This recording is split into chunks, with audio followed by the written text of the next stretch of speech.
guys, this is Rachel with Alternative Press. I'm here with Grandson. You are. I am. It's me. We're at Riot Fest on day number 2, and it's a good time. Have you been to Chicago before? I'm guessing. I have. Yeah. We've played Chicago a couple times, and it's one of the best cities in America for rock and roll, for alternative culture.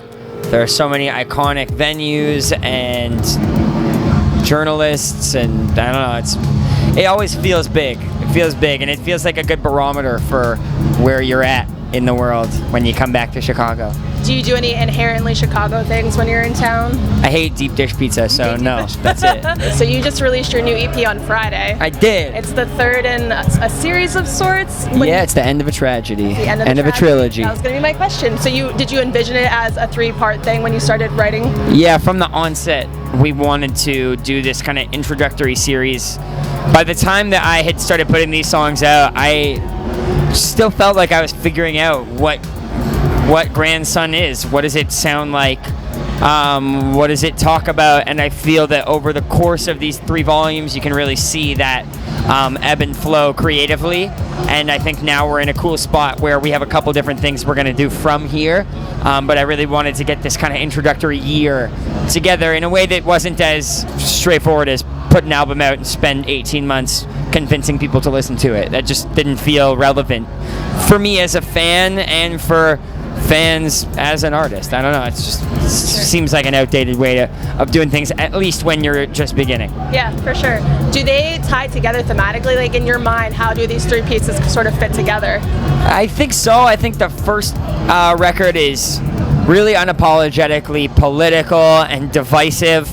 I think that the second one spends more time navigating myself and how I reacted to touring for the first time and meeting that sort of reaction head on.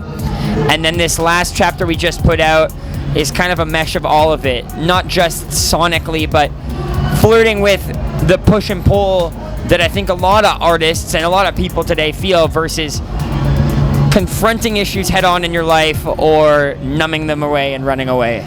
We all have to navigate how much we want to spend time advocating for that which we believe in versus wanting to just change the channel. So where we go from here, it remains to be seen, but we're going to continue to advocate on behalf of advancing a progressive agenda in America and giving young people around the world a sense of agency in their life, trying to empower them and give you a sense of community. That's been the main focus. That'll always be the focus, and it's exciting to see how those sorts of things play out when I get to sit down with my collaborator Boone and write a song. Why do you think it's so important for you to use your platform to sort of inspire this change? I don't know. Why wouldn't it be? You know, like, why not? I feel that I've come from an incredibly privileged upbringing. I was born into a very progressive family that encouraged me to be whoever I was going to be and say whatever I wanted to say, and they were going to support me in that. And a lot of people just don't get that sort of opportunity.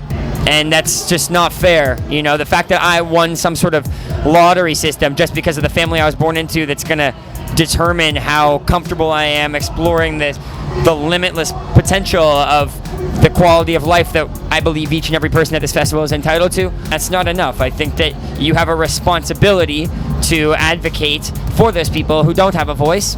Not only that, but I do believe that if you can acknowledge and see your privilege and see how lucky you are to be in the wealthiest country in the world, to be in this position, and then you don't do anything with that platform, I believe that you are implicitly sending a message to those people that you don't care about them. How you spend your time, how you spend your pocket change, and how you spend your money, whether you can find charities that you that are willing to work with and donate to, and you know, I'm not a big believer in spirituality or karma, but I do believe that we have a responsibility. You were born into it, and you can choose to accept it or not.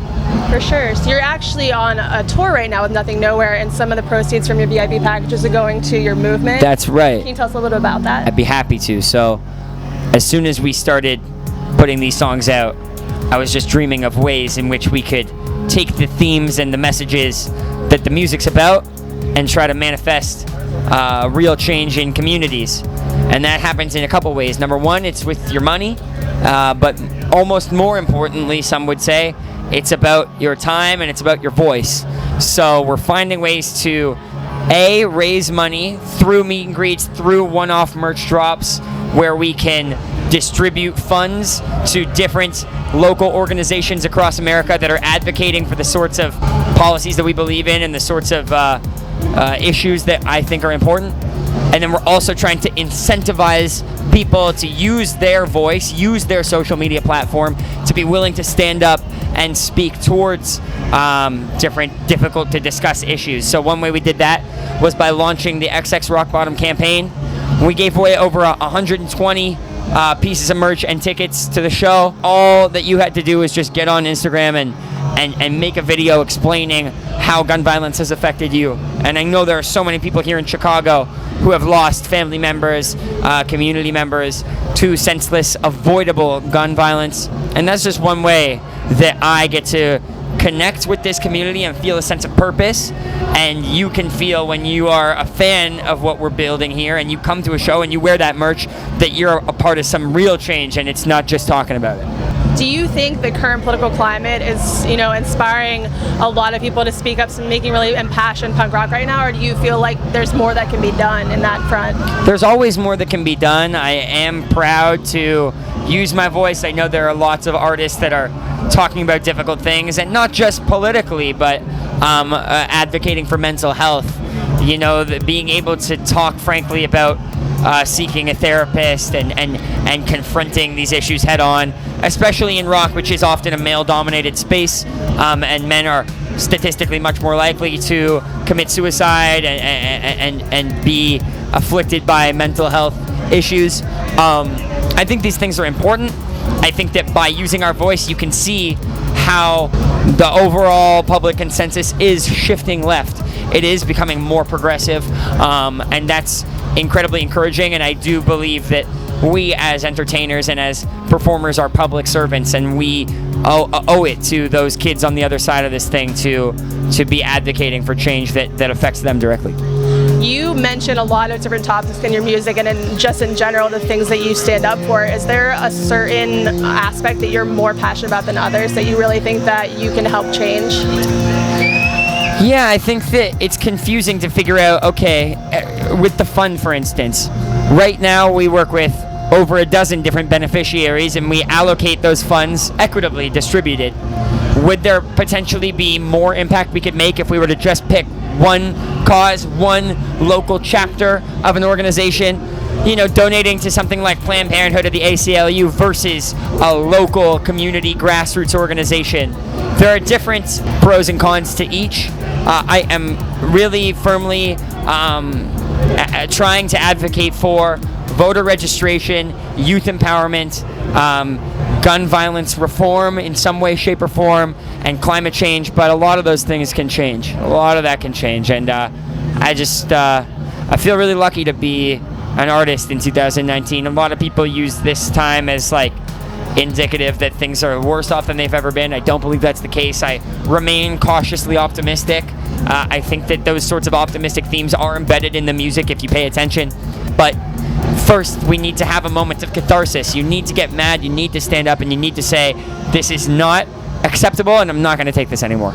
Music is such a powerful tool in a way for advancing that. And just in general, you growing up, what type of artist was inspiring you in that way? There were lots. Artists like Bill Withers and Bob Marley who, ostensibly, when you first get into their music, you might think they're one kind of way, but the more you learn about them, Bob Marley was a strong social rights activist.